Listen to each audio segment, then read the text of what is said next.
नमस्कार, क्या नाम है आपका? जी, मेरा नाम अंजू रानी है। अच्छा, कहाँ के रहने वाले हैं आप? जी, मैं ग्रेटर नोएडा से आई हूँ। ग्रेटर। जब आए थे उस समय क्या-क्या दिक्कत हो रही थी आपको? सर, मुझे बहुत सारी परेशानियाँ थीं। बचपन से मुझे लीवर की प्रॉब्लम रही है, कब्ज़ की प्रॉब्लम रही है, उसकी वजह से पाचन तंत्र प्रभावित हुआ उससे, और मेरी सारी नसों में दर्द रहने लगा, सारे शरीर में दर्द रहने लगा। तो मैं आयुर्वेद की तरफ आई फिर। जी। तो काफ़ी लंबे समय से आपको दिक्कत थी ये। जी। पाचन तंत्र में क्या दिक्कत आ रही थी आपको? सर, मुझे खाना नहीं पचता, जैसे ही मैं कुछ खाती हूँ तो मेरे शरीर में दर्द होने लगता है, अच्छा, और गैस वगैरह की भी दिक्कत ज़्यादा थी बहुत। ठीक है, ठीक है। तो पहले से अब ठीक लग रहा है आपको? हाँ, थोड़ा रिलीफ़ है, और मैं समझती हूँ कि आयुर्वेद हमारे देश की बहुत अनमोल धरोहर है, और मैं विश्वास भी करती हूँ आयुर्वेद पे, तो निश्चित ही जल्दी स्वस्थ होंगी पूर्ण रूप से। जी, बिल्कुल काफ़ी अच्छा तो अभी आपको रिज़ल्ट आया भी है। जी। क्या-क्या इम्प्रूवमेंट आ रहे हैं? क्या-क्या चेंजेस लगे हैं आपको अभी तक? हाँ, एक तो मेरा वेट भी कम हुआ है, जो मेरा वज़न था वो बहुत कम हुआ है पहले से, और जो सूजन आ रही थी शरीर में वो भी थोड़ा है, कम है पहले से। जी। ठीक है, हुँ। चलिए पहले से काफ़ी अच्छा इम्प्रूवमेंट जी, आपको जी, विज़िबल जी, हुआ है। जी। तो पाचन तंत्र में क्या-क्या दिक्कत थी आपको?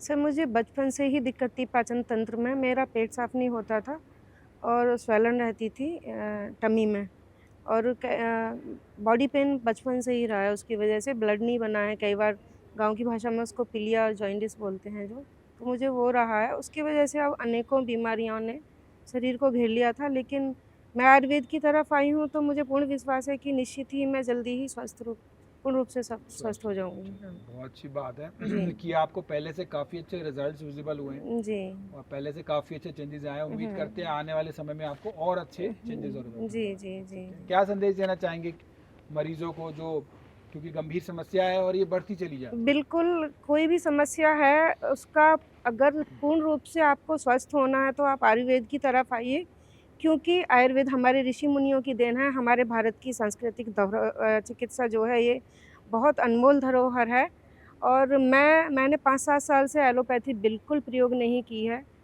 तो मैं यही कहूँगी कि अगर आपको पूर्ण रूप से स्वस्थ होना है, जड़ से इलाज कराना है, तो आपको आयुर्वेद की तरफ आना होगा, और विश्वास के साथ आना होगा, क्योंकि ये हमारा बहुत ही अनमोल वस्तु है, हमारे देश की चिकित्सा पद्धति है, जो जी, युगों-युगों से आ रही हैं। कई बार मुझसे प्रश्न किया जाता है कि आप आयुर्वेद को क्यों इतना पसंद करती हैं?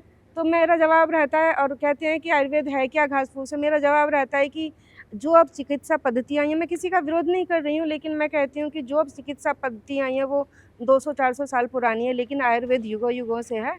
तो आप आयुर्वेद की तरफ आइए, और अपनी एक एक फ़ायदा ये रहेगा कि आप अपनी संस्कृति के प्रति समर्पित हैं, और अपनी सभ्यता को बचा रहे हैं। भारत को विश्व गुरु बनना है तो आयुर्वेद को बढ़ना होगा। इंडिया को सॉफ्ट पावर बनना है तो आयुर्वेद का बहुत बड़ा उसमें योगदान होगा। तो आयुर्वेद की तरफ आना ज़रूरी है और आपका स्वास्थ्य लाभ भी मिलेगा आपको, साथ साथ आपको जो है स्वास्थ्य लाभ के साथ साथ आपको भारत की सेवा का भी मौका मिलेगा, क्योंकि आप एक प्रकार से अपनी संस्कृति को, हुँ, अपनी चिकित्सा पद्धति को हुँ। विश्व तक लेके जा रहे हैं। जी, जी, तो मैंने देखा है सर कई बार कि लोग धर्म से जोड़ देते हैं इस चीज़ को। मैं कहूँगी ये किसी धर्म के लिए नहीं है, मानव जाति के कल्याण के लिए है। तो सभी धर्मों का आयुर्वेद में स्वागत है। आइए, चलो आयुर्वेद की ओर। धन्यवाद। वासुदेव कुटुंबकम कहा जाता है अयं द निजं वर्ल्ड। पैरोवती गणना लघु चेतसाम उदार चरितानाम वासुदेवे कुटुम्बकम्। बिल्कुल, बहुत बढ़िया कहा आपने। इसका मतलब भी बता दीजिए दर्शकों को। जी, इसका मतलब है कि सारी पृथ्वी हमारा परिवार है, और भारत की ये विचारधारा रही है कि हम सबको साथ लेके चलते हैं। सभी का स्वागत है। धन्यवाद। और इस पद्धति का भी यही खासियत है कि इसमें कोई किसी प्रकार से वो नहीं है। इसको आप आके इसमें इलाज करा के इसके बेनिफिट आप ले सकते हैं। नमस्कार।